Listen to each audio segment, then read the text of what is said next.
بازار مسکن شهر هیوستون آگوست 2024. بیاین ببینیم مارکت چطور بود. من ندا نویدنیا هستم، مشاور املاک در شهر هیوستون. از سال 2014 در این زمینه فعالیت میکنم.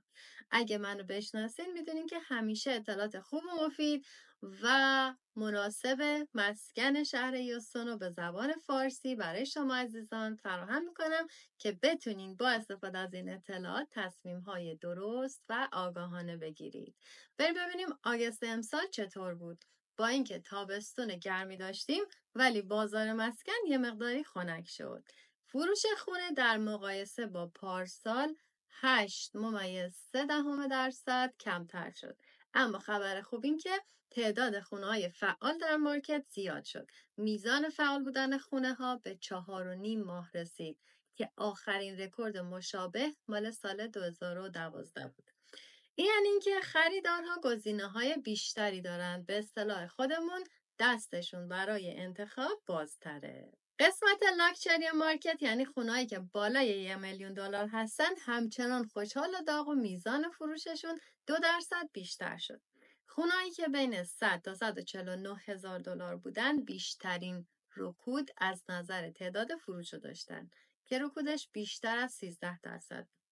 متوسط قیمت خونه‌های هیوستون به 421 هزار دلار رسید، در صورتی که قیمت میانی حدود 336 هزار دلار بود. در کل فروش حدود 11% کمتر از سال قبل بود. اما بازم میگم که خونه‌های فعال و موجود در بازار حدود 30% زیاد شدن و با توجه به کاهش نرخ وام اوضاع برای خریدارا خیلی مناسبه. برای فروشنده ها هم زمان خوبیه که الان اقدام کنن خونه‌شون رو بزنن توی مارکت قبل از اینکه مارکت دوباره تغییر جهت بده. که به فکر خرید هستین چه به فکر فروش، حتما با من تماس بگیرید که شرط شما رو بررسی کنیم و برای سفر بعدی شما در زمینه ملک برنامه بریزیم.